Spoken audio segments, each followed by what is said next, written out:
So welcome again. My name is Denise Shante.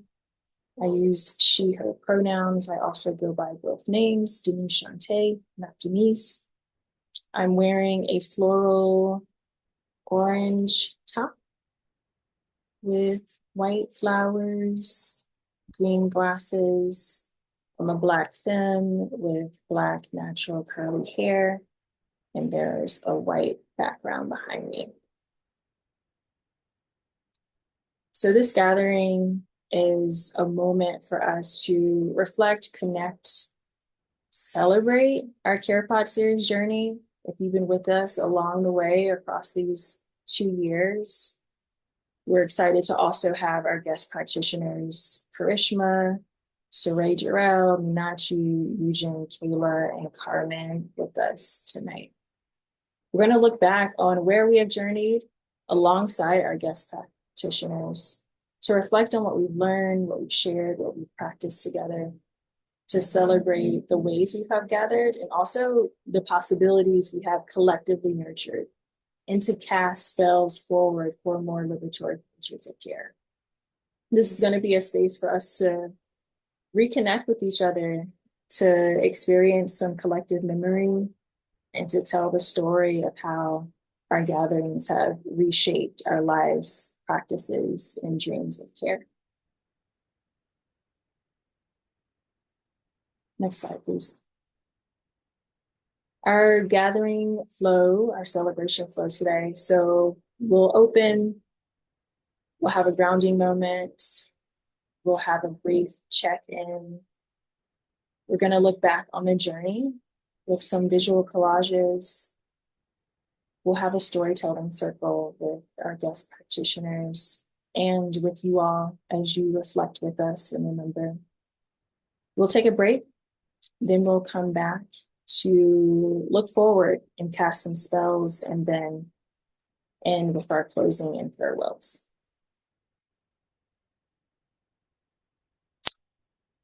Again, we'll have our recording today. We are also sharing our slide deck. This is a slide deck that everyone will have access to, some of the slides that you can edit, and there'll be some prompts as well. So you'll get that in the chat box. And you'll be able to access the slide deck after the gathering is over with all the links to the recording. For chat support, if you have any questions or concerns, let us know. Give one of the facilitators time to respond via chat or audio. And if you would not like us to share in the chat anything that you are saying or any messages that come through, please put "do not read" before your message so we know not to read that out loud as we're speaking. We have ASL interpreters today. We have 2 for this event. Their name is Chelsea Els Richardson and Andrea. And you can pin them at any time on your screen. We also have live transcription. This has been turned on via Zoom. You can enable it at the bottom of your screen as well. We have emotional support. Back with us is Miro SK, and then Dre is returning as emotional support. Dre Miller, they're holding it today, and they're here to support some one-on-one connection throughout, and they'll share more when we get to that section. And just a reminder to also show up as you are. We don't have, we do have a break for this session. But feel free to take additional breaks as you need. Have your camera on or off, move around your space, get comfortable, etc.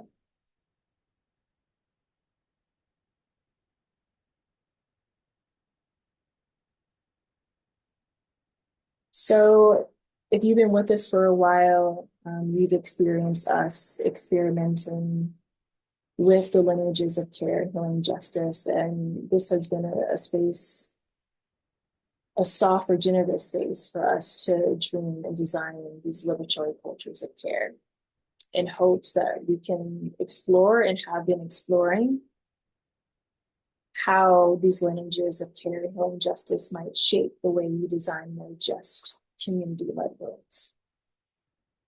Today, we're holding space as a team.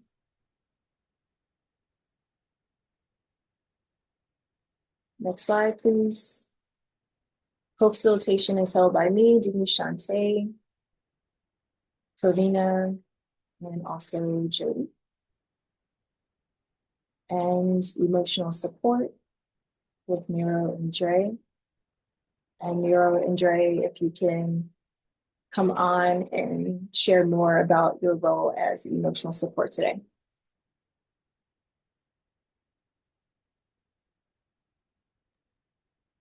Hi everyone, this is Miro speaking. I'll start us off with a visual description.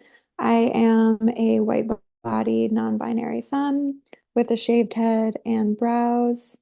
And today I'm wearing a black beanie or toque if you're up north, plopped on my head, some large, round, gold-rimmed glasses, a gold nose ring, silver hoops, and a black hoodie. And Dre and I are present today in awareness that discussions of what care may be and what it may have been for you within our care pod gatherings may contrast within our body, mind, spirits, what we've been conditioned to accept as care within the eugenicist capitalist landscape we seek to upend within and around us. Sometimes celebration of what's good can unearth what feels bad. So we are present today to offer compassionate one-to-one space via breakout rooms or chat to affirm, validate, and process whatever may present for you today in our collective space. And we'll uplift any questions and information in the chat and notice and attend to them from the community. And I'll invite Dre on to offer the intro visual description as well. Yes, thank you. I am a white body, non-binary person with kind of wet brown hair and some headphones, over the ear headphones with a mic that covers part of my face with some rose colored cat eye glasses and a tan shirt with a very bland background behind me right now. And I'm happy to be here to support in any way that I can.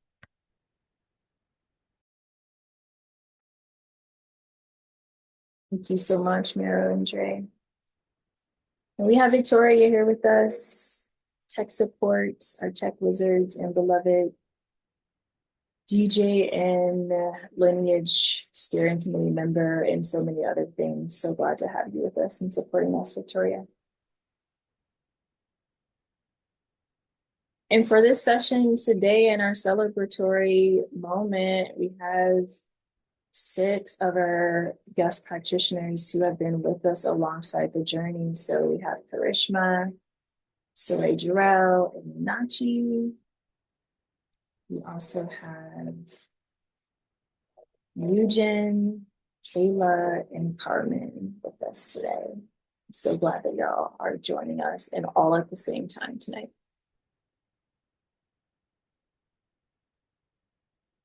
I'm going to pass over to Jody, who's going to offer us a grounding. Hi, so just heard from Karina. We're navigating some tech issues live with various physical environments, but I think Karina is here on the phone with us now and has a grounding practice prepared to share with folks. Karina, do you wanna take over from here?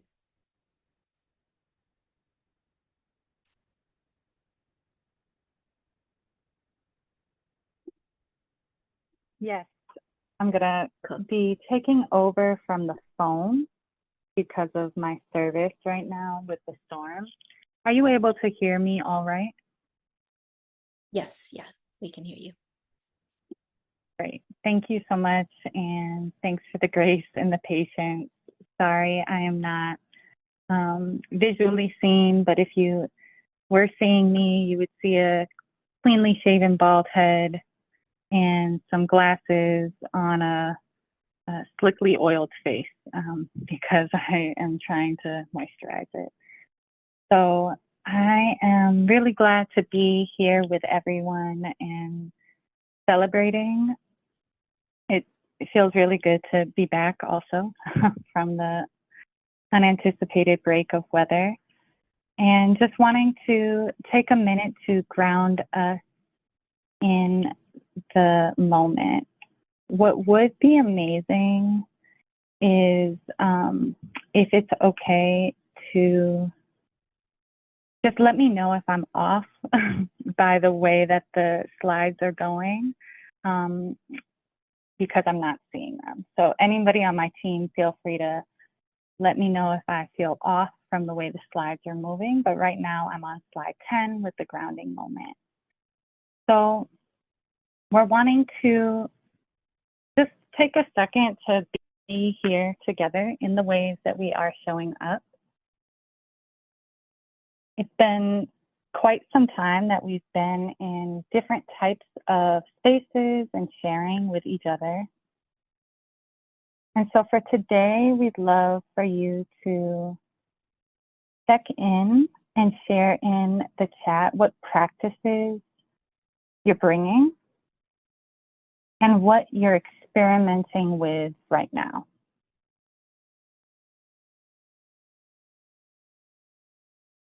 And again, that's sharing what practices you are bringing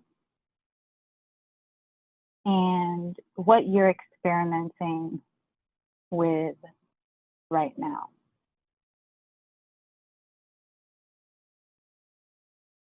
And I will share a live one, which is I'm experimenting with a downloaded slide deck and being flexible with weather. The practice of being, with the environment around myself. And yeah, just feel free to share in the chat. And if someone wants to pop on from the team to maybe read a share or two, or if someone wants to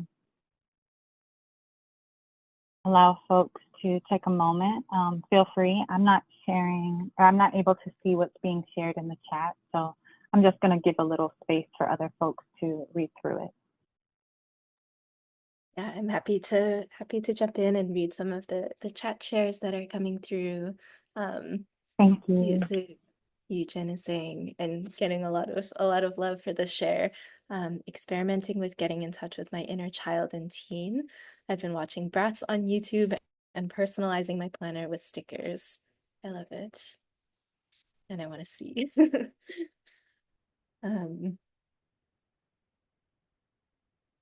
Yeah, feel free to keep sharing in the chat. And we have a couple minutes here if any one person wants to share by audio, or yeah, also.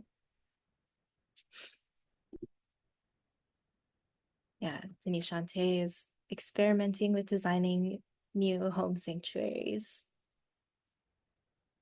Miro is practicing ways to balance better tending to my nonverbal needs with tending to relationships.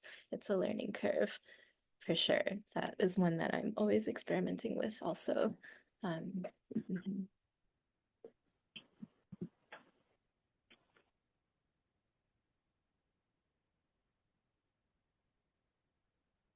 Thank you so much. Yeah, we'll leave a few more minutes for folks. Like Jody was saying, if anybody wants to come on and share. Yeah, and there's a few more shares now. Shessa, yeah, sorry if I'm mispronouncing your name, shares bringing a practice of temperance and balance, especially with plant medicine, experimenting with ritualizing housework and work. Ooh. Love a lot of those words that you shared there. Kayla says, I'm bringing the practice of returning to my breath and working with my inner teenager to release shame. I'm currently experimenting with taking up more space. Lots of love coming to you for that share as well. Yeah, Victoria says practicing saying yes a little more to stuff I'm scared of or haven't tried. Yes. Yeah, Precious Diamond B shares making plant medicines from herbs I've grown in my garden. Today I prepared a mugwort oxymel, hops/lavender oxymel, and a bee balm and Tulsi glycerate. Ooh. Karina, I feel like you'll have things to say about that. Karishma I says, do. oh, sorry. No, it's just yum. Wow. Yum. The verdict is yum. Karishma says, in practice with focusing on what's working and not being as distracted by what isn't. Yes. And Cyrée Jarelle shares, I'm experimenting with poetic form and formlessness. Ooh, very fascinating. Yeah, and just a couple more here. Meredith shares, I've been experimenting making tinctures. Today I had some of the rose tincture I made before this gathering. Lots of experimenting in the plant medicine realm. Yeah, Carmen shares, experimenting with being more true to myself, fighting through internalized respectability politics, embracing the feral energy. Yes, more of that. Also trying out new cartoons to bring me new joy, watching One Piece. Sabre, practicing calling my own protective fiery energy back to myself, experimenting with plant medicine, writing and zine making. Yeah, I love all the connections that are emerging here and all the experiments and practices folks are sharing. And Joe, last but not least in this round of shares, says daily meditation, breath practice when stressed or triggered, finding native plants to process for food, experimenting with vulnerability, and speaking my inner experiences when appropriate. Yes, sharing and discernment as well. Yeah, and totally echoing what Miro has said, such an honor to be invited into these reflections and percolations and yeah, to be in the space of gathering and celebration with all you. Karina, I'll hand it back to you. Thank you so much, Jody, and thank you everybody for sharing so fully too. Really grateful to be able to have heard everybody, and that we're all able to kind of sit with each other. I think that's special knowledge. And getting back to the numbers of the slides, I'm probably not going to be the most graceful with my transitions today, so I'm on slide 12 now, and we're going to transition from sharing about these practices and what we're experimenting with right now to jumping into a moment of reflection and taking some space to think through and be with where we've been and how we've journeyed together. So we're going to take some space with our inner ecosystem, how we were listening behind the scenes. Some of these are ways that we've shared, and some of them not in any secret ways, or just ways that are more mundane and consistent that we'll be sharing. And then we'll also be talking about through lines, how we've been archiving and holding memory as we've been doing this work. And we'll spend some space with what we've been doing in our outer ecosystem. And yeah, this is what we'll be heading into. This language is also coming from questions that we had sat with at the very beginning, the inner and outer ecosystem, and also that we returned to kind of recently in our last CarePod series. So heading into slide number 14, we're going to start with our inner ecosystem. And this is how we've been listening. So as you may know or not know, not the most engaging information, but we've been meeting on a weekly basis, the CarePod team. And we do that because we're holding the work of the programming we've been sharing, but also because we've been doing this slow work of kind of getting to know each other and this idea of holding space of care within design justice, and also holding space with care as we explore spaces of care. So a lot of that has happened in these kind of weekly live gatherings of myself, Denise, Shantae, and Jody, in terms of where we've been having these conversations as a team. Alongside of that, that's where we'll also be generating a lot of the language or the programming or the messaging or some of the content that we've been sharing out. And one of those places that we've been consistently sharing is kind of this idea of study and listening. And we've been sharing a lot about that in the various archives that we've had. But one place to kind of mention is that we have also been using our time together to be in collective study. One of the books that you'll see on the screen is Healing Justice Lineages. And that's one of the books that we've been using to kind of guide this work and listen to where some of this work begins before we began it. We also had time where we gathered together in person and met in person also for the first time. And that was in Detroit, and that was in 2023 in December. And I stayed here, and Jimmy, Shantae, and Jody came here.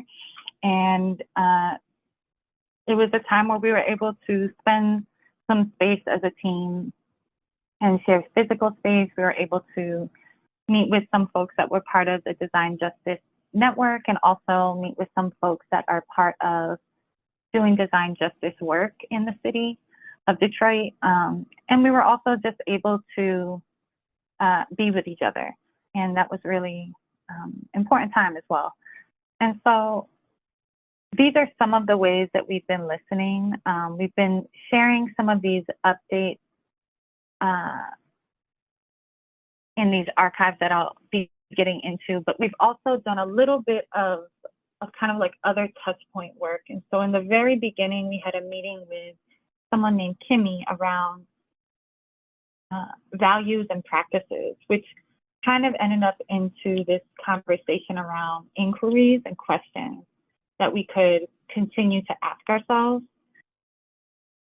Alongside of that, we have been in this space of somatic practice, and that's been beyond just the DJN care pod team. It's also been some folks part of the network, some of which are here today, in that regular sort of space of return with a practitioner named M. And so these are some of the ways that we've been holding the work that's less visible, that's been kind of holding the work that's been more visible. This is when I'm going to make the transition to the through line. And here's where we've been archiving our collective memory and trying to hold a space to kind of like almost take snapshots of this work as we've been doing the work, so that there's a place to both return to and share out for, but also because it's a way to hold that and archive that collective memory as we're moving through, which I think is just really powerful. And so one of these places is the arena. You may or may not have been on it. It's a cool place. It's a cool platform too, if you're not familiar. And it's, I don't know, it's almost like a scrapbook of sorts online, where you're able to kind of like look at this photo and see memories and get some links and get recommendations to different things that we might have been like reading or thinking. But it's also just a sharing out of, here's what's kind of been going on. There's different labels and ways of organizing it that's kind of clearly laid out once you get there, but the arena is one place that we've been holding that archive, holding that memory. We've also been doing that in a document that we've been using as a place of return. Denise Shantae kind of brought this in at the very beginning as a statement and as a way of kind of shaping the statement and sort of this almost long form like poem. And maybe it's, you know, also something you've seen or seen a version of, but we've been working with it for the most part kind of at the touch points where we've had these public programmings around the care pod series. So our practice spaces, in our care circles, we've usually brought this document, Care May Be, up. And this has been also another way for us to hold or kind of open up that collective memory and hold it a little bit more wider. So this Care May Be has been filled out by participants at these various, care circles and practice-based meetings. They've also been filled in by us, the places that we've been able to return to and keep adding to. And they're there for us to continue to look at now, both the arena and the Care May Be. And here on the slide, there's also a quote that I'm going to read out loud by Leah Lakshmi, which is, "If grief can be the garden where our future grows." And now I'm going to slide into the outer ecosystem. And excuse me if I'm missing anything in the chat. I'm not seeing it. I'm just saying that again in case anybody's new. But also feel free to add, things that are coming up around this in the chat if you'd like. And towards the end, we'll take a moment and kind of have some space to have that be read out. So in the outer ecosystem, this is kind of us sharing how we've been externalizing these inner listenings. And quick shout out for Denise Sante's design work on these kind of collage slides. They're really helpful. So thank you so much for that design. So this outer ecosystem is kind of also like a way that we've been opening up literally like how we've been listening. And so very early on in, I guess, our formation, I would say as a team, the DJN CarePod team, we met with Cyrée, Jarelle around kind of like using intuition through using the practice of cards and tarot. And so we were able to work with spreads that were specific kind of to our seasons and our program work. And through doing this work, this was also us literally inviting in another way of listening. And so that also kind of impacted the whole return to and the usage of the Care May Be being another form of listening, again, to more people around what is possible and all the varied ways that care can be in our life. We also had space where we explored somatic dreaming, and we did this work with Karishma. And here's where we also began to, this was also early on in our formation again, but this is where we also began to listen in another way, which is listening with the body. And so some of these reflection prompts are those ways that we were trying to listen with another sense. And I think one thing that, we want to share in this moment is also that part of what we've been doing and doing this work has been trying to open up the senses and feel into some of these questions around care. And so we also had some space where we kind of got into, care could be conflict sibling. And so this was a space where we really went into what becomes possible, I think, when framing conflict as play. And this was what we did when we were working with Meenadchi. And here there's a journal prompt alongside a character, and there were characters that were developed during this programming, and the journal prompt speaks to some of what we kind of got into. And some of it was actually, feels kind of resonant to what people were sharing is experimenting right now or practicing right now. which is, how did you behave when you were at your most playful, and what do you love about the way you play? And so this was another space that we wanted to explore and think about the ways that reframing or framing conflict as play can allow for possibilities that otherwise might not be present. And I'm now on slide 18. And here is a collage of sorts where we were thinking through another, sort of listening, another form of listening, if you will. So here may be finding belonging within myself is what's on the screen. And some of what this was centered around was, using astrology, which is a whole system of listening, as a way to think about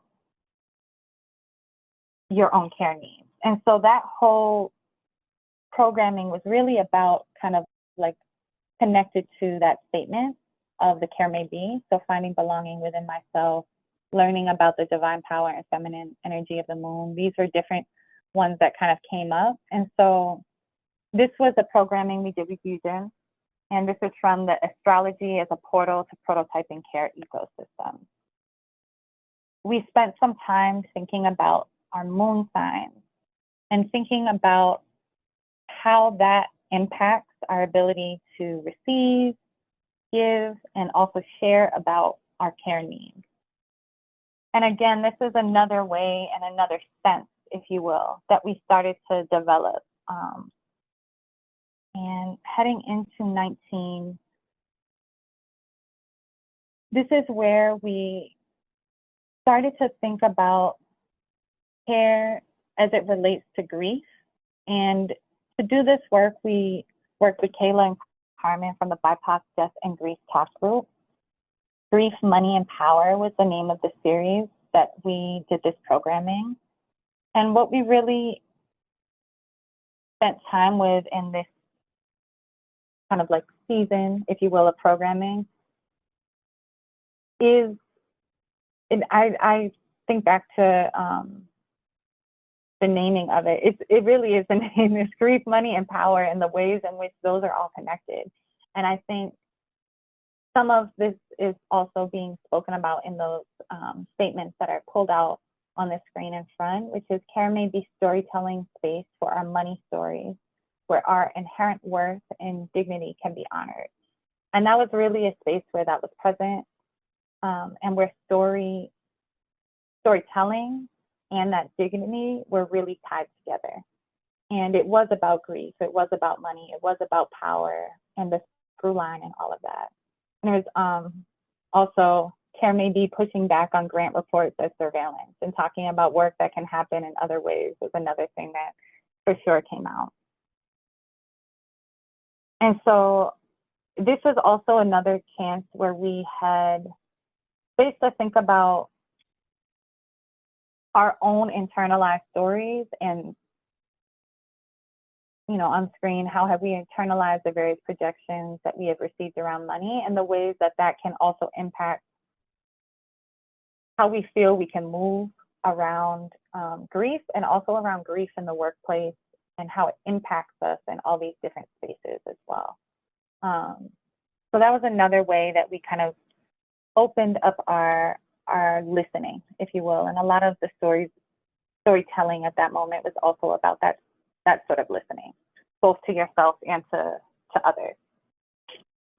And our kind of final season of programming that we just sort of ended with was around ancestral roadmaps. And this was with Layla Kefagali. And this was actually about the listening in many ways. This was about the listening and thinking about listening to land and listening to lineage, and also listening to Grace Lee Boggs' question of what time is it on the clock of the world, and sitting with that question some. And as actually a lot of folks shared tonight, the practice around plant medicine was a large focus of this last set of programming, where we were spending time with plants, rose and olive, and also where we had space to be with a plant of our own lineage and sit with the listening that's possible when we're with those plants. And so here, some things that were pulled out from the Care May Be are Care May Be listening to our lands and lineages, connecting with each other. Care May Be confronting empire in all the ways that we can.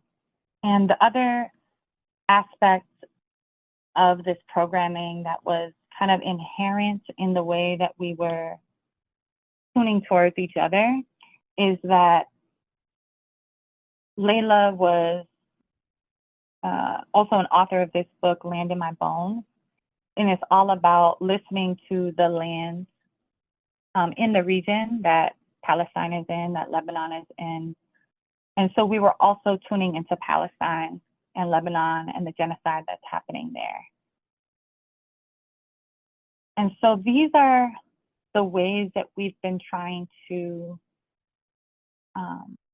in many ways, hold space to a listening and a space that we had opened in the very beginning of our programming, where people kind of share different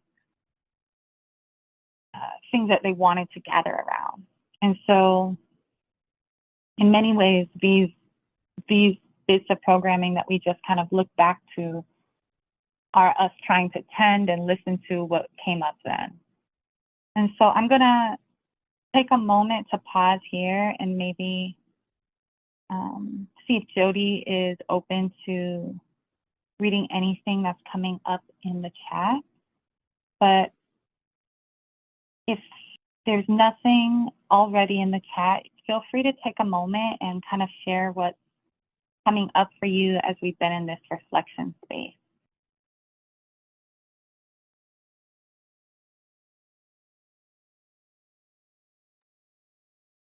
Yeah, there's nothing coming out yet, but yeah, I feel like also just traveling along this journey with the slides and your words, Karina, there's a lot to take in, and I feel, yeah, I feel everyone's energy riding along, but feel free to take some time to share anything that's coming up. Yeah, any thoughts, feelings, sensations, any memories from any sessions you were a part of.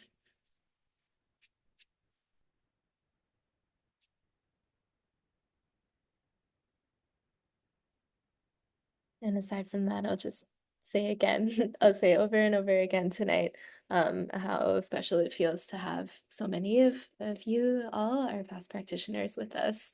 Yeah, it feels like a minor scheduling miracle that we're able to share space live together. And Layla's presence, I'm glad we're pausing on this slide because Layla's presence, yeah, is very felt too. Mhm. Yeah, just some more appreciation coming through in the chat. Mhm.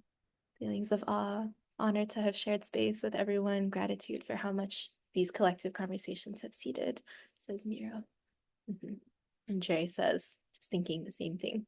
Mhm.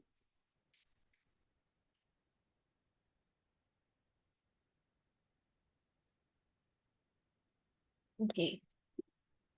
We're gonna head into a break now as we get set up for a storytelling circle.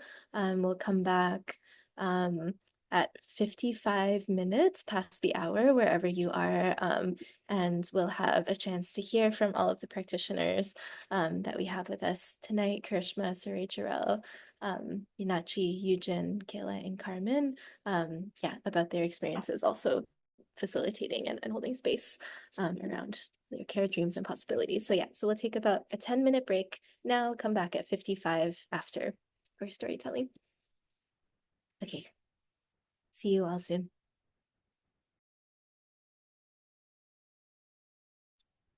All right. Welcome back from the break. This is Denise Shante.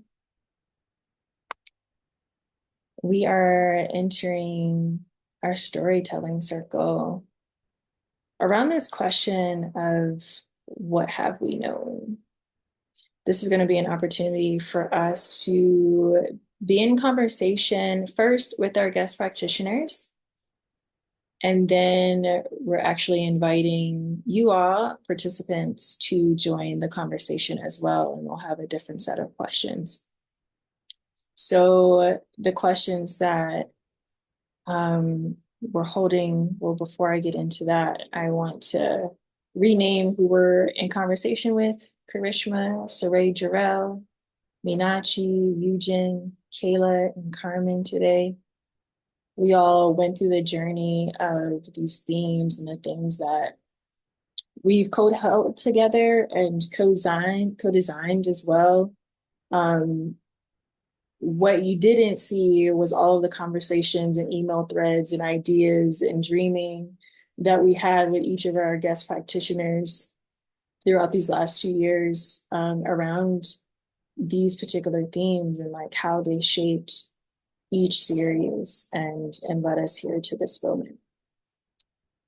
And we received emails as well, from you all, folks who have joined us at different parts of the journey, about what it has been like to hold space, to create this space, then also hold it as it relates to care, specifically spaces for collective dreaming and mutual care to be at the center, alongside our lives, alongside our practices, alongside our bodies, our different bodies, and the things that we're experiencing, our workplaces, our relationships.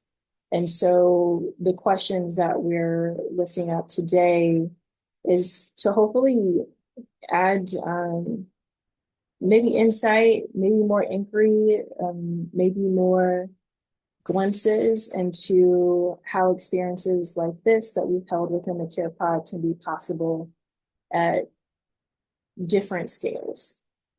So our questions are: how has our Care Pod series collaboration been reshaping or transforming the way you hold dreams for care? And how is it living within your facilitation and space building? So we're going to form our circle now and spotlight all of our guest practitioners to talk about this.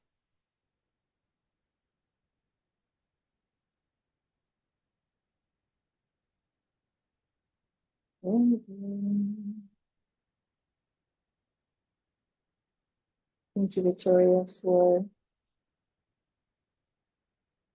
getting us connected here.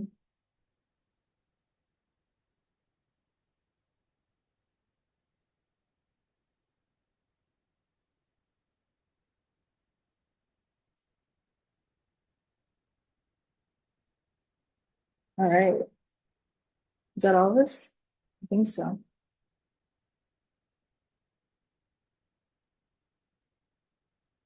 I see our question. Thank you, Jarelle, for dropping that in the chat. So yeah, this is just a time for us to be together. Anyone can start if you're having thoughts and reflections. How has our collaboration series been reshaping and transforming the way that you hold dreams of care, like how you're continuing your practice and your work in your life? I have a thought.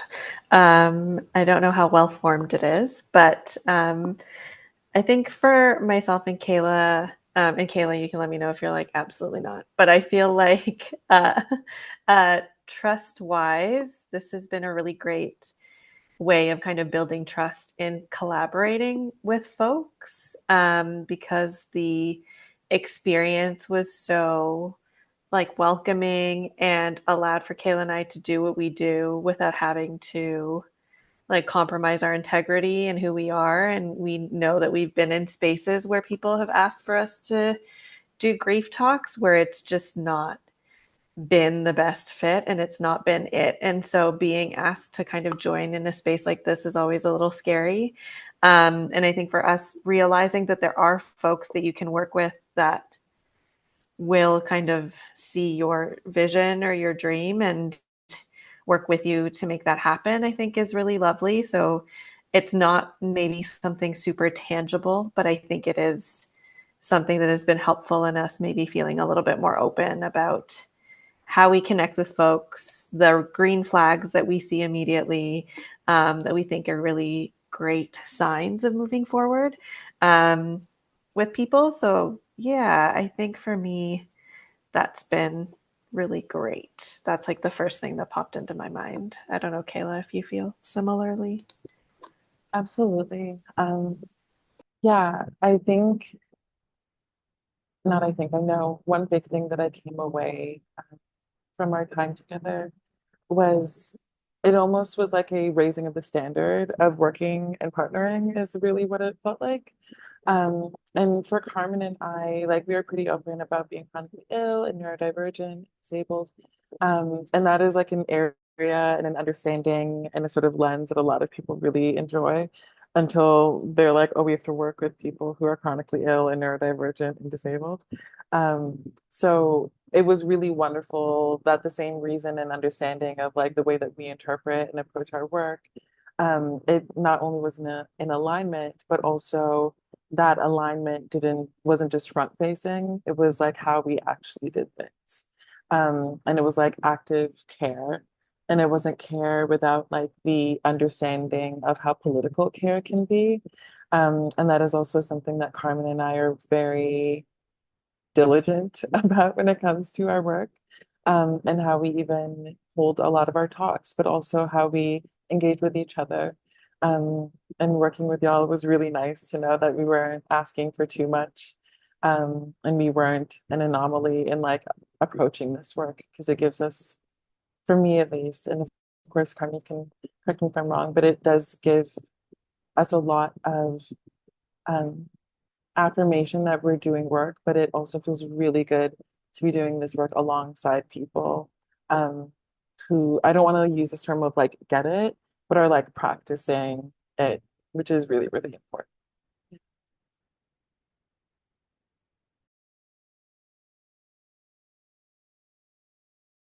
I share.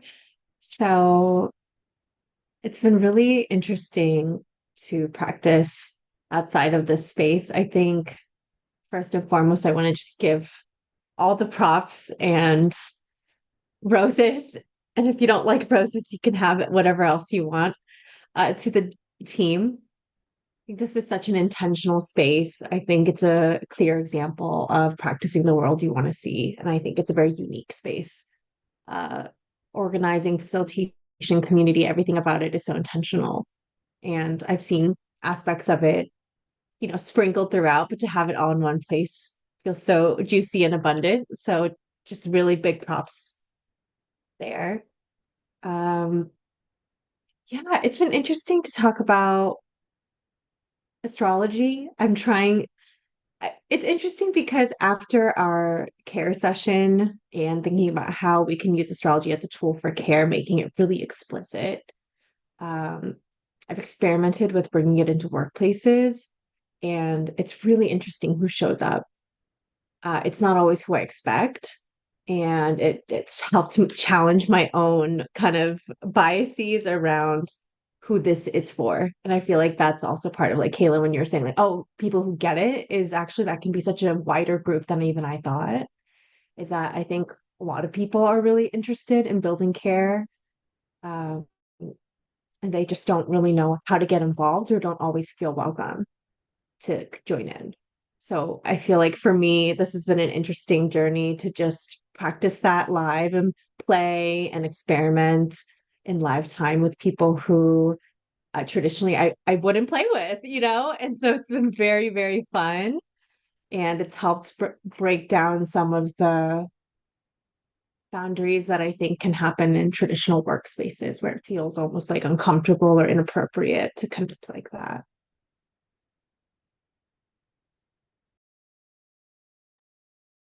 Yeah.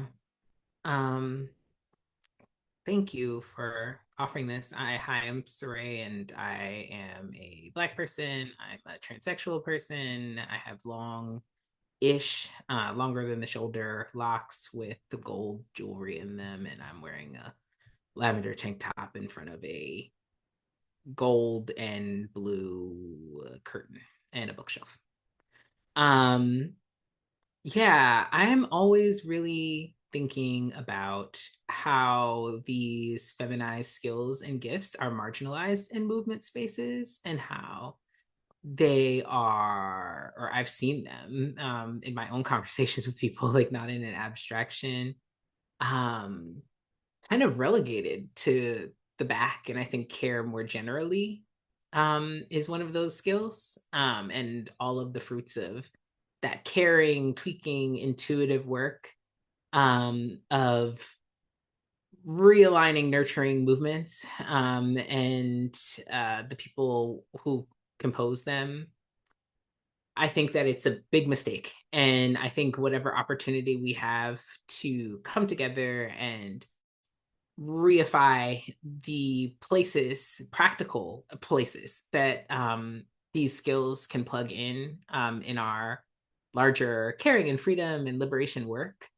I'm really happy. And also like to think of how like practical these skills really can be. Like when I think of working as an intuitive person, as two-headed person, like there's just a long history of folks who do the work that I do being embedded in movements and helpful in those ways and having public facing spiritual practices. Like I think both Nat Turner, since it is still Black August, like both Nat Turner and Harriet Tubman had public facing, maybe not professionalized in the way that we think about it now, spiritual practices, right? And I don't understand where that disconnect, even, thinking about somebody like Martin Luther King, like being a reverend, I think that some of that gets very lost. And I wonder what the movements of our time benefit from these gifts and if they feel ready to.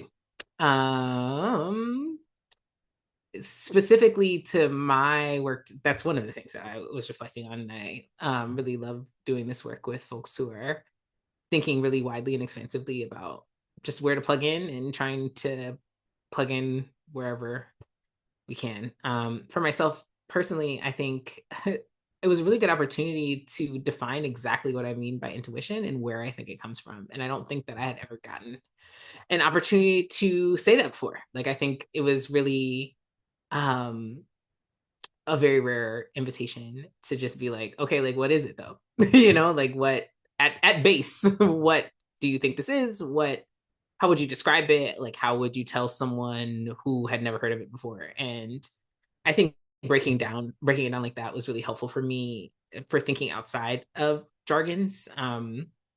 I have been reading cards specifically for almost my entire life, like 2/3 of my life. And so I don't know that I've ever sat down and been like, what are you doing? So, but to design something or to plug in or to adjust something or provide greater care, like does sometimes require more attention to that. And I really appreciate the opportunity to co-create that and think through that with the team as we were preparing to talk about tarot and intuition.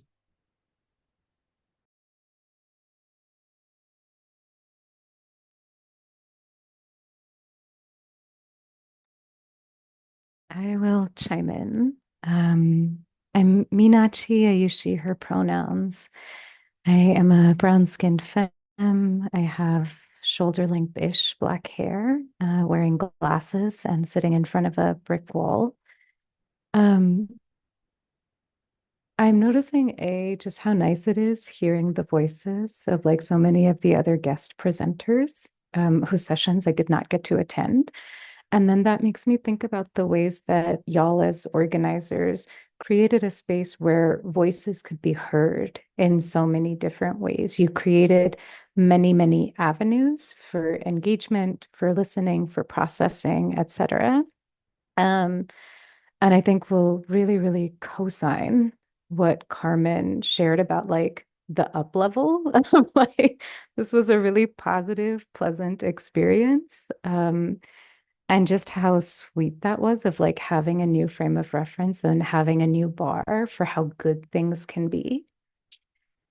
I think about relationships all the time, all the time. And I I think about care as like a practice of consistency, but it's easier to do anything consistently when it feels fun. And so then I'm always thinking about, well, what is it that makes the math fun? Like, what is the math that makes it fun to have like a weekly check-in with your roommates? Or what is the math that makes it pleasurable to have a monthly check-in with your partners? Like, what is the math behind that? How do we ensure that ease is at the forefront so that we can keep doing it consistently? And let me tell you, I have not found the math yet. Like this is still like that math still like I can get pieces of it, but then it kind of like, it's like water vapor, like it disappears. But I have seen the team with the way that you show up with each other and the way you create a container of consistency. There's a vibration there that feels right. And I'm like, okay, whatever it is that is happening here is the correct math.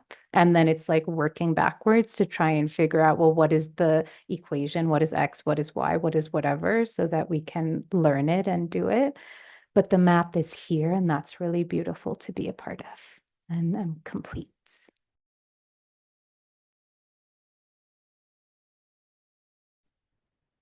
Can you hear me okay? I had to hop onto my cell phone because I had tech drama. Thank you. I'm Karishma, she, her pronouns. I'm brown skinned, more tanned this time of year. Femme, I have a black dress on, red lips, salt and pepper hair. I'm in a random hotel room. It's so lovely to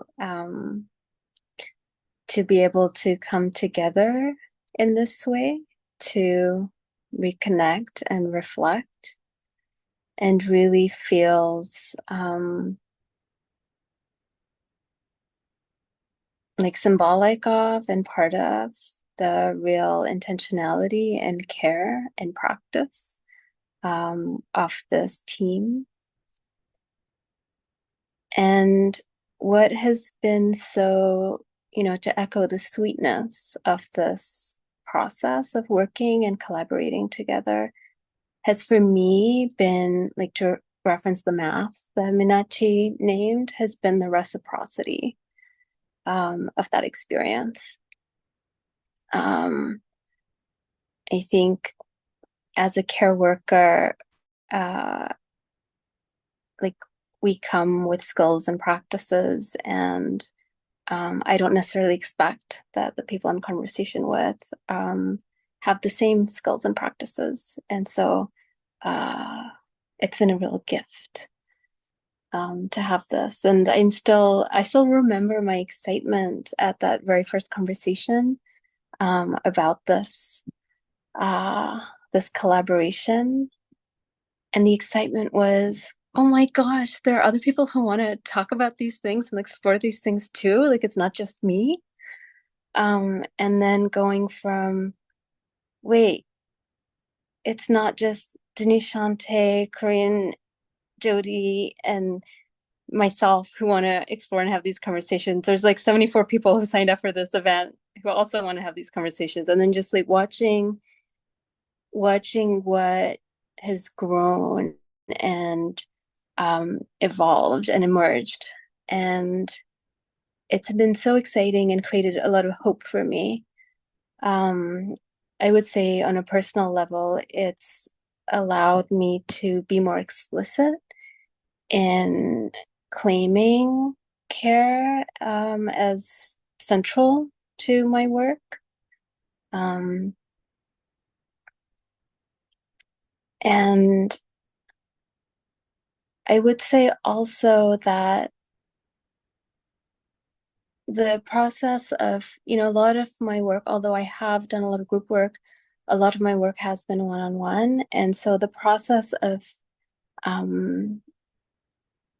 collaborating on an experience and an event and like designing something in response to to the conversation that we initially had really inspired me to and help me recognize how many more people are open to things that I might have imagined were really specific to a particular group of people. And so that's been really beautiful, and I think has allowed me to be more open in naming what I'm offering more clearly. And then the other thing I want to name is that while I feel like my own practice has continued, what I have started, the questions I've been engaging in, I think have expanded in terms of scale. So, in recognizing how other people are also wanting to locate care as central in your like in your centering and reclaiming of care as radical, as political. The questions I'm now asking are like, well, what does this look like in our organizing, in our movements, in really practical ways? So that's where I'm at right now. And I link that very directly to this work. So thank you. I'll pause.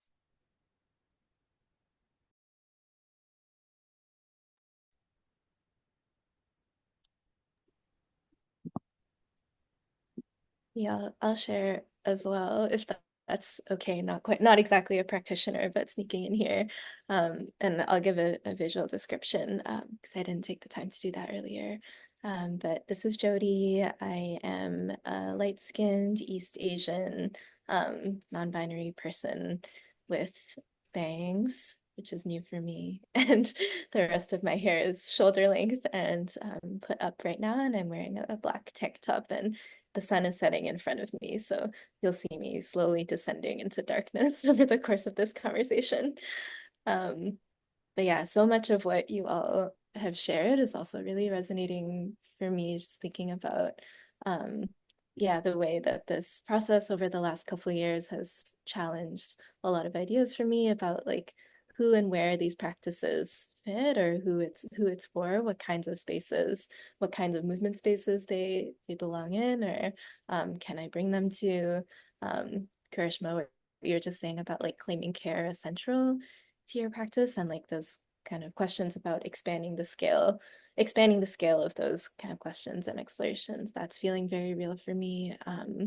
Practicing consistency, yeah, all of that. And it was just making me think of this quote from Joy James, abolitionist and political theorist and organizer, who said something about mutual aid and collective care organizing, and why kind of even in the face of so much like liberal co-optation of that, and also the state sort of in a way having like a complicated relationship with that, like sometimes also um, the way that we take care of each other becomes like fulfilling like a function of the state or something, and kind of keeping us turned towards survival always rather than like moving the needle of liberation, but also at the same time that it's always worth it, because any life that is saved or any life that is touched, like that is enough of a reason, and that we keep doing these things because we speak in the register of love, and the state and our enemies like don't know how to do that. So I think about that a lot, that like speaking in the register of love, or like practicing in the register of love, and what that means. And yeah, just like thinking of an example right now, because what you're saying too, Cyrée, Jarelle, about the way that these skills are like marginalized in movement spaces often, even though I think of like organizing as potentially a way of also like practicing love, because like why else? If not for collective liberation and for love of the people. But yeah, that I don't know, I'm like thinking about debriefs of actions that I've gone to where I've been like, how is everyone feeling? And what do people need after this like really intense experience of state violence? And everyone's like, that like I don't want to go there. I don't want to talk about that. And it's so outside of like a regular practice for us. And also it's like really hard to do that too. And one of my other roles outside of here is as a street medic. And recently the collective that I'm in organized a big training where I felt like I was able to, like, even in that space that is like completely about politicized care and about lineages of anti-imperialist and like disability justice and healing justice organizing, it was sort of like not a normal framework that we would ground those conversations in disability justice and in actually like kind of practicing together. So yeah, to like start and end every day of this training with some practices, like including ones that I've learned from all of you and from Karina, who's not on the screen right now, but with us. And yeah, to be able to like have the first session be about disability justice rather than like as an afterthought, to like at the end of the day when everyone's tired and everyone else has gone over time, so there's only 10 minutes to have the conversation, like all of that felt really integral and kind of very bolstered by all of the work that you all have done and that I've gotten to be part of here. So yeah, I think having that like community, or yeah, the possibility of community around this and togetherness in these shared questions has really changed how I see that role for myself too. Mm-hmm.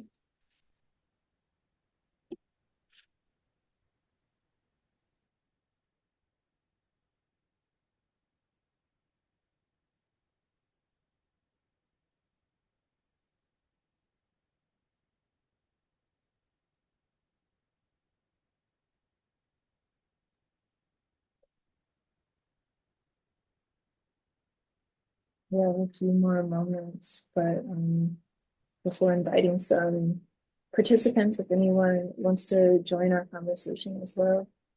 But here for additional thoughts, reflections. Is Karina still with us? Okay, Karina can still hear us. Karina, also, if you have anything to share, let us know. I will say that in hearing you all speak and share at this moment, I was reminded about being in practice with some folks I met, I don't know, maybe 10 years ago now, when I was like a baby facilitator and just learning how to hold space and experiment with that practice. But like the in breath and the out breath, what it means to be in that inner ecosystem of like team and collaborators and the everyday rhythm and the weekly meetings that Karina shared and what we were talking about and how we were having to blend and remix and learn ways of caring for ourselves, but also each other within this work, and then how that out breath happens when we are in conversation with you all, when we go into the extended expressions of what it means to collaborate and like stretch beyond what's or what was comfortable, or like just getting in my stretch zone in more ways than one. And that was a beautiful challenge and one that I'm grateful for and continuing to listen to as well.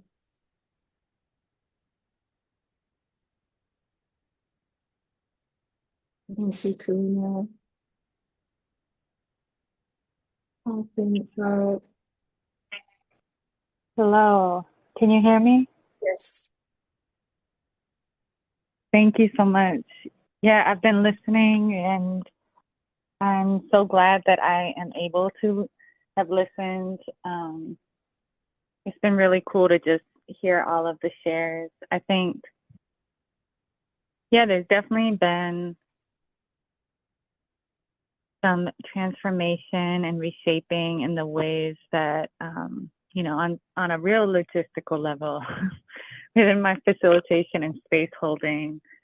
For sure, ironically, tonight it's not the best, the best example of this, but some deepening levels of comfort with technology as a collaborator, meaning like online meetings and remote, kind of space holding itself. which feels really useful. And I'm really grateful for that. I think another thing that has kind of happened in kind of each of these moments of meeting and getting to know, and then getting to like build and hold something together with different practitioners that we've worked with. I think one thing that's been really present, I guess there's two thoughts, but one thing that's been really present has been this idea of kind of like creating portals of connection. And it's felt that way, and it's felt possible. And that's been reshaping what feels possible, or what has felt possible as I've been doing this work. And also, I think part of what I was saying before, when I was talking for quite some time around the like reflection moment, and thank you all for the grace of not like seeing my face in this time that I'm speaking, but I kept saying listening, because I think for me, that's been a big part of this role and work. And specifically, I think one thing that has shifted within me, or like solidified more deeply within me, is this idea of like listening before the story begins. So like listening to the ancestors, like naming people who we're saying we have learned this from, and this is how we came to this, who may or may not be in this realm. And I think for me, that felt really special to have the space to do, and really important to feel solidified in that space happening, because I believe we're also, that's happening consistently in our life all the time. And so it felt really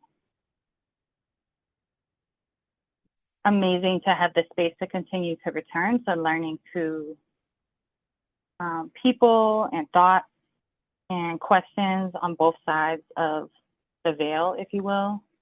And that felt really special in this space of collaborating, and also in this space of like meeting and holding kind of some of the more inner, if you will, ecosystems, as I was hearing earlier. So thank you for the invitation to share in this moment too. I'm really, really grateful to be here and to hear from everyone.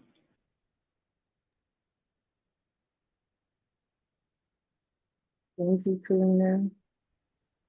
I'm gonna invite folks who are still with us, if you were a part of a previous session with us, if you've been a part of this journey, we're inviting a question for you as well to join, and you'll see that in the chat in a moment.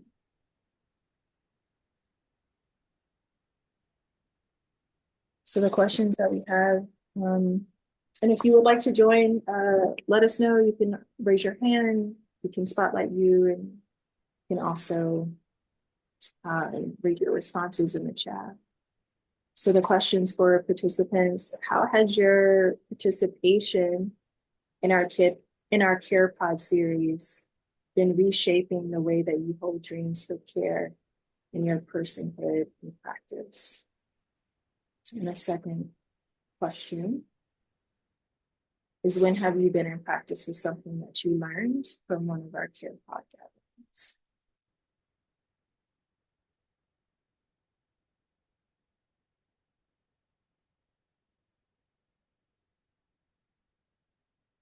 I see the response from Renee. Thank you for letting us know we can read this out loud. Renee Joy says, I first joined the Design Justice Network as a member when a peer in my practice as a writer and organizer recommended DJN to me, knowing that the previous care circles resonated with how I had been building care-based practices and principles into my work elsewhere. Shortly after, I was able to join DJN contract team as comm specialist and storyteller, in part to help support the Care Pod series of storytelling. I've learned so much about putting these dreams into action, working with coordinators and practitioners, shouting out access to care as a laborer, as DJN and organizers have had somatic sessions to join as part of the care pods design. Amazing levels of care over here. Thank you. Yeah, those other part of our journey that was on the visual collage was the monthly somatic sessions that we had with M. Wright, who is a DJN member and somatic practitioner as well.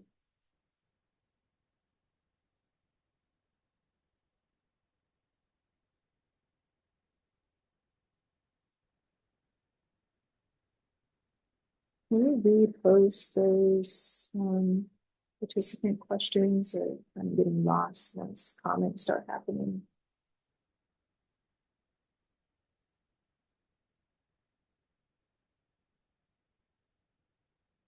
Victoria, I see your hand up.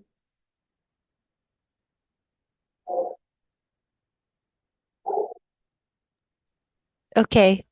As tech support, I'm learning a lot in this session about spotlighting. So I apologize for the random takeovers here. Um, but what I wanted to share is I have played that role throughout the care pod for the last 2 years. Just tech support and being here to make sure everyone has what they need or I can answer the right questions. And one thing I've definitely learned or seen through a lot of this process is just like what a back end sort of process leading up to an event could look like. And I know most of y'all joining like on from the front end side don't see what goes in, but I just want to know or make note of how how much care also goes into just the back end side of making sure that whoever is on this team, all of us here spotlighted today, folks like our emotional support team, Dre and Miro, and how much in the back end of those types of things goes into making an event like this be able to happen. And in that way, you know, I'm not sure how much I'm able to share or not share, but I'll say there's like just a guide that we follow, and it's very easy and super user friendly, and almost anyone could kind of jump in, and it leads you directly through what you need to do to make sure that things go really well. And sometimes things don't go well. And we're also in a team of really amazing, beautiful people who problem solve on the spot when things don't go well. And so just in that way, I've super appreciated the CarePod team, the emotional support team, and then all of our facilitators who've been here today that we've navigated that with each other, navigated that with ensuring there are interpreters or closed captions or all of the various access needs that would need to be around and here and part of the process. And whatever new information has been learned at one session is carried forth into the next session. And that's just something that I've seen and dreamed about previously and now seen in real life. And it's really brought forth this stuff is super possible, and there are awesome people out there that I already know exist that are doing this. And I'm super just happy to have been connected with you all in the way I have been and in the supportive role I've played through this. So I really appreciate all of you and all the people who have been joining us for these sessions too. Thank you, Victoria. There was a share earlier from Brock that I want to bring into this space as well. And that question, they said, I've started exploring in different ways in design workshops and classroom, the use of the container to create some loose boundaries, establish mutual respect, and how to manage conflict. Also as a way to give people a gentle push to challenge themselves to speak up in groups. Also emphasizing mess and working with mistakes, letting things be. That comes from my experiences in archives too. Thank you for sharing.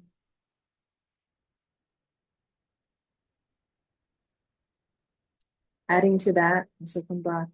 I have a chapter coming out in a book in 2025, and I talk about the influence that the care pod has had on the work. Wow. Please keep us updated on this book.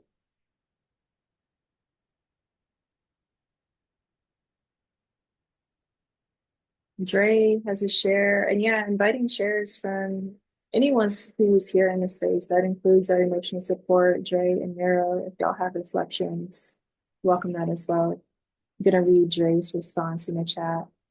Being a part of the CarePod team has been really helpful for me as a person, and I've been so grateful for this space. I have been so supported in my own access needs and the back end of the meetings. Thank you, Dre. I appreciate you.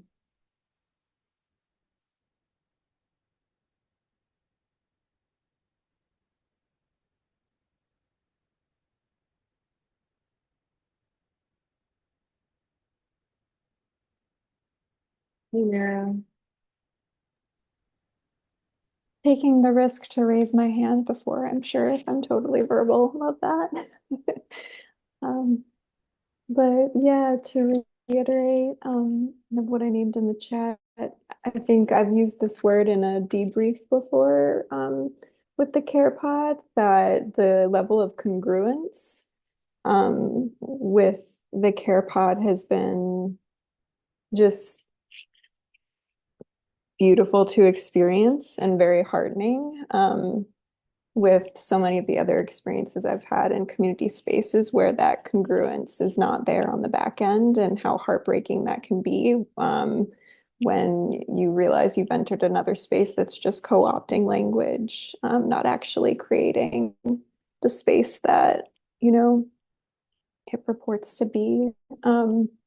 And how much care work then has to go into the recovery from that in community, and kind of reassessing. And so the level of accessibility as someone with multiple dynamic disabilities, it's been the most accessible workspace I've ever experienced, not only in terms of the practices, like how information is shared, how direct the communication is. As someone who's neurodivergent, like it's very clearly communicated.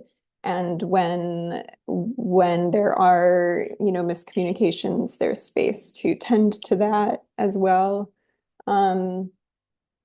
The even to the level of like the pay that, you know, is available. So many community spaces don't offer enough, and that that level of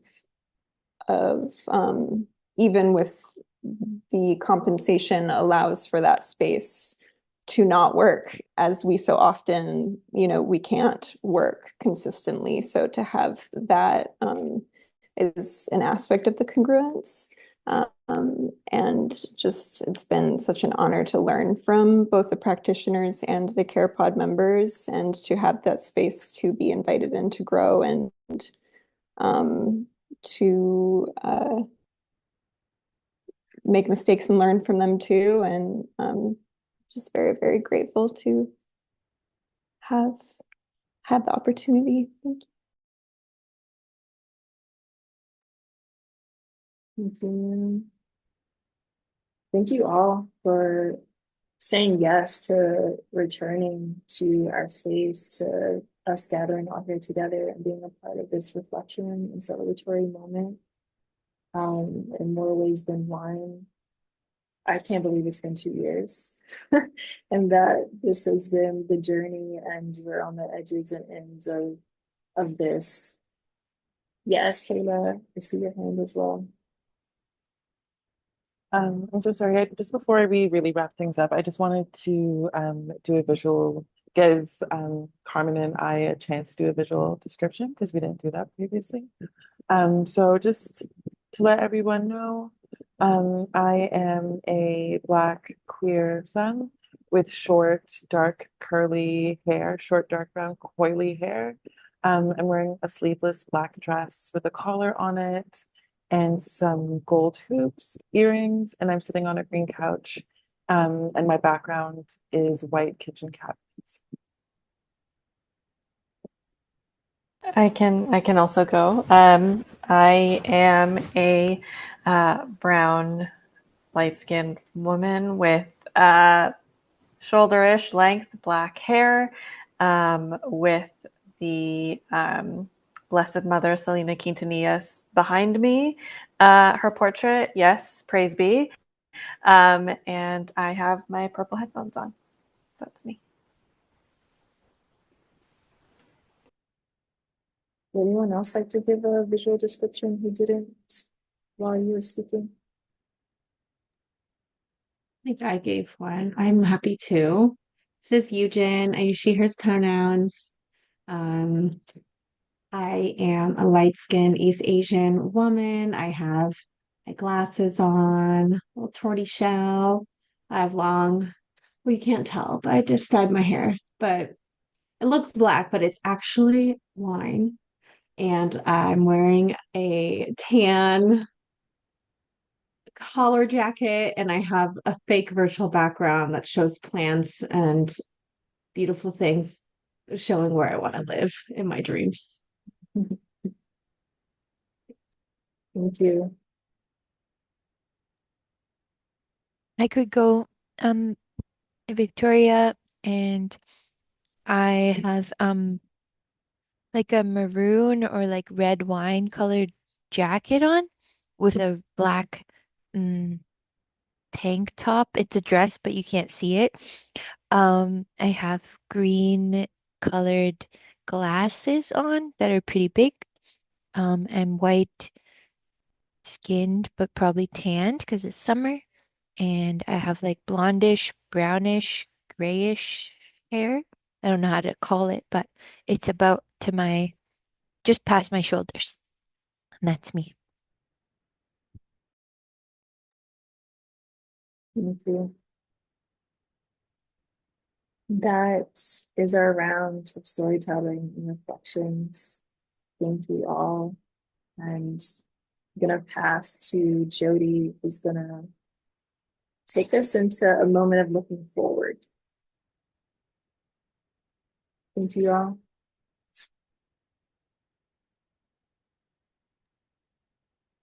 Thank you all so much again. I'm gonna give Victoria a moment for some tech shuffling. Thank you, Victoria. This is the moment where if we're in a room together, we're like sitting in a circle and we're scooting our chairs back kind of into the group and rejoining the group with all of you now. And so for this last section of our gathering tonight before we close, we are looking forward. And asking this question of what spells are we casting together collectively? All of you and all of the hundreds of people also who have been part of these gatherings over the last year and a half, kind of co-creating these care possibilities and yeah, exploring these things together. What spells are we casting for more liberatory cultures of care? And so next slide, please. So we're going to take about like 5 or so minutes right now to do just some like personal writing or reflection, any mode that you like, to write or think of as many collective spells for liberatory cultures of care as you can, starting with this phrase, may we. So just completing the sentence, may we, ... And I'll share a couple examples in a second. So this could be something like, may we feel safe enough to slow down. May we tend to ourselves in grieving.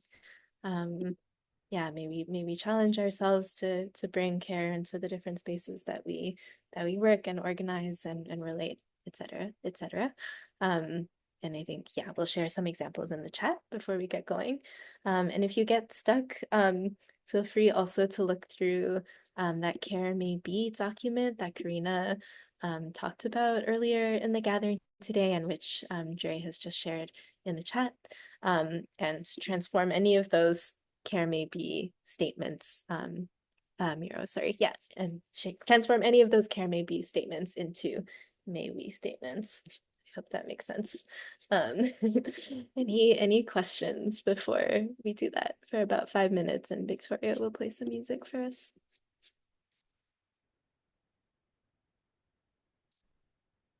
And we'll have a chance to share and to speak them into the space together after that.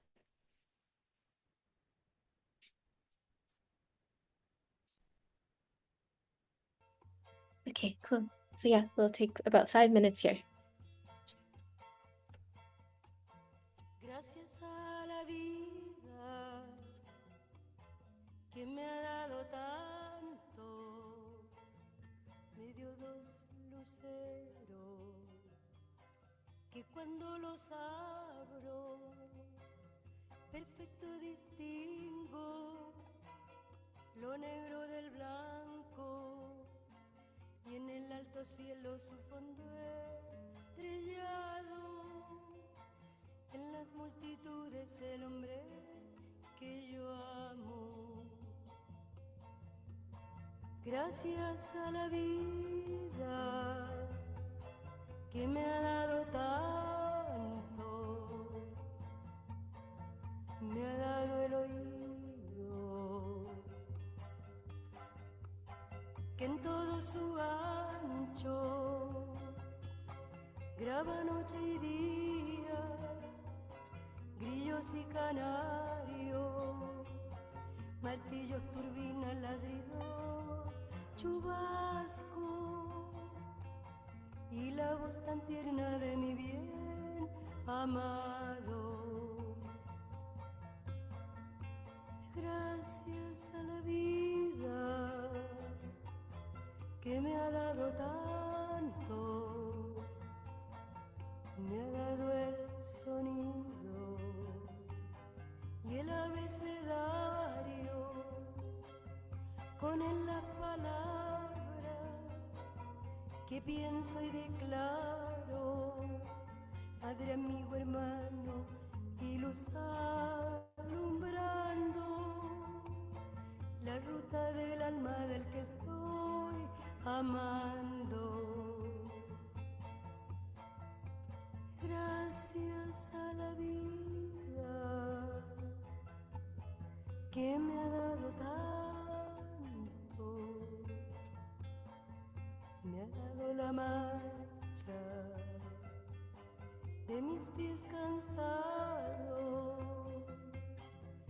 con ellos anduve ciudades y charcos, playas y desiertos, montañas y llano, y la casa tuya, tu calle y tu patio. Gracias a la vida que me ha dado tanto, me dio el corazón que agita su marco cuando miro el fruto del cerebro humano, cuando miro el bueno tan lejos del malo, cuando miro el fondo de tus ojos claros. Gracias a la vida que me ha dado tanto, me ha dado la risa y me ha dado el llanto. Así yo distingo dicha de quebranto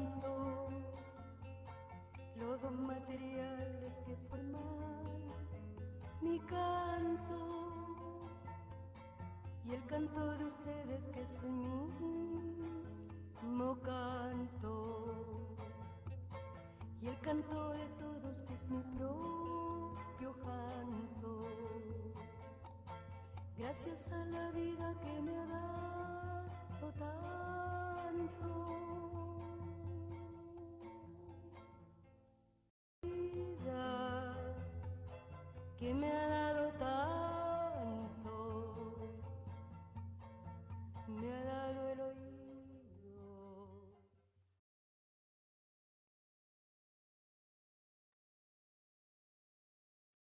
Yeah, so I see some folks sharing spells already in the chat. I'll read those out, and feel free also to speak your spells out loud into the space yourself if you want to come off mute. You can raise your hand or just get in there. I know it's hard on Zoom. But yeah, just so feel free to speak them into the space or keep writing them into the chat.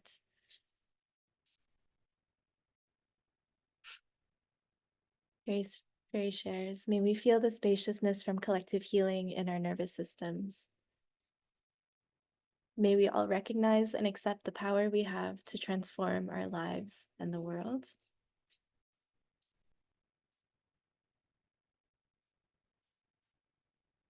May we not internalize standards of care our oppressors believe we deserve.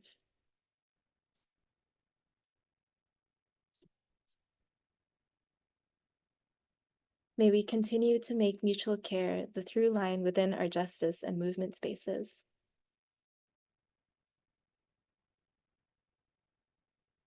May we grow the skills we need to take care of each other. Sorry, I shared so many. It's feeling yappy, I guess. May we build care relationships and structures at the scale required to challenge state power. May we allow ourselves to grow politically, relationally, creatively, without punishment or shame.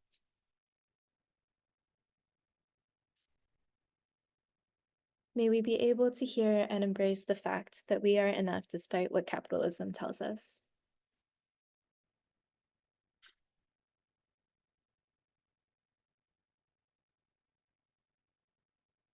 May we find our way forward. May we gift ourselves into love. May we sink into the possibilities of care. May we lather into the goodness of us.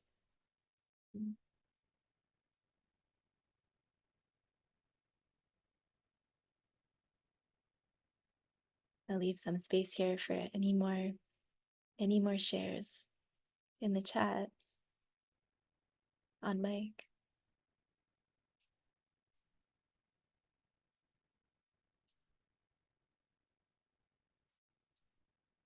May we find and open the portals we need. May we find each other in the future. May we find clearings in the rain. Beautiful.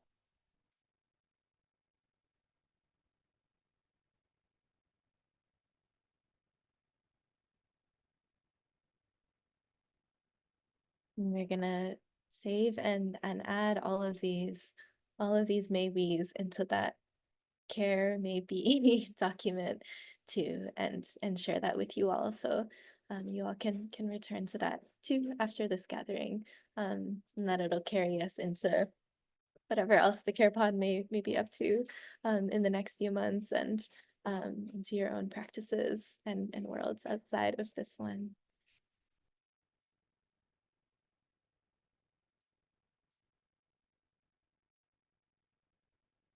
And on that note, somehow we've arrived at the end, and appreciations and farewells. I won't get tired of saying this, so I'm going to name everybody again.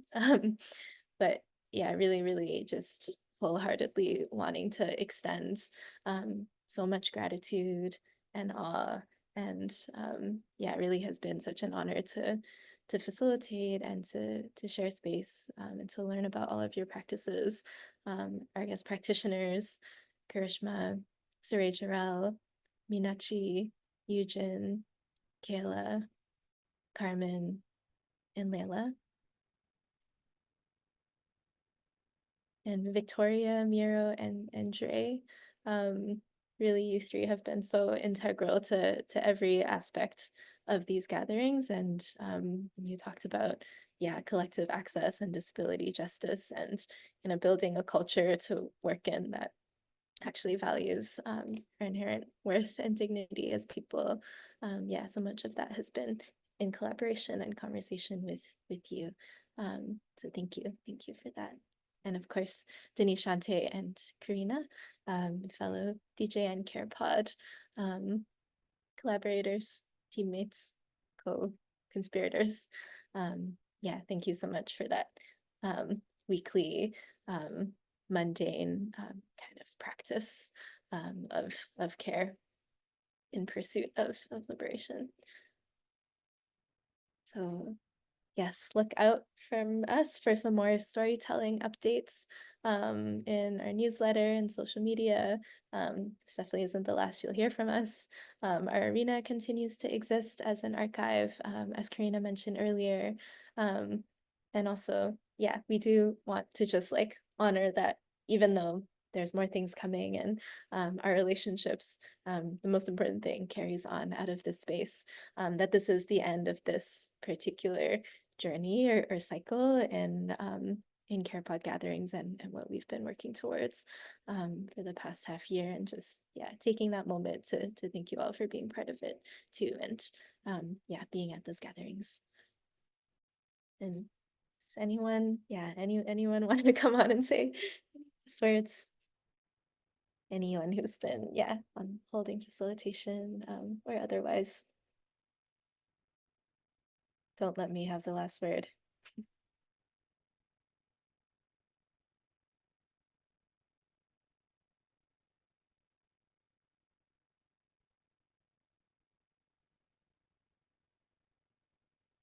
And also no worries if not. Okay. Victoria? All I was gonna say was also thanks to Jody, since you didn't list yourself. Good noticing. Thank you. Thanks, Victoria. Can you all hear me? Yes, we can. Thank you. This is Karina. Sorry. Just a quick thank you, echoing what you shared, Jody, and a quick thank you just in terms of everyone who's kind of arrived into these spaces. One thing that was like present at the very start of this team forming was this conversation around like, who's a designer and what does that mean? And so this is just a reminder that we've been in this space of care under this umbrella of design. And so we've been really like, I think, inviting folks to try on that title and and see the spaces in your life that you're already in that role of designer. And so I just wanted to thank everyone who's been part in all the ways of kind of like working with care and working with care as it relates to design and from that standpoint. And I think that that's something that special and also something that isn't specific to design spaces. I think that if you're a practitioner of any kind, you're in a space of design. And so just inviting that to be another thing of thanks and something that I'm really grateful to have just been able to be in that space with you all. And thank you for your grace tonight as well, in terms of me being in this voice role. And thank you all.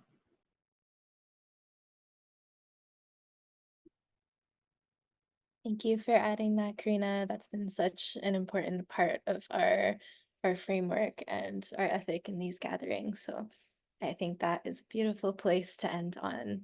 And on that note, we'll say good morning or good afternoon or good night, wherever you are.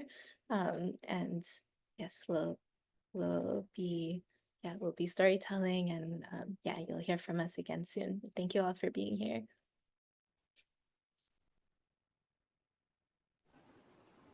Goodbye.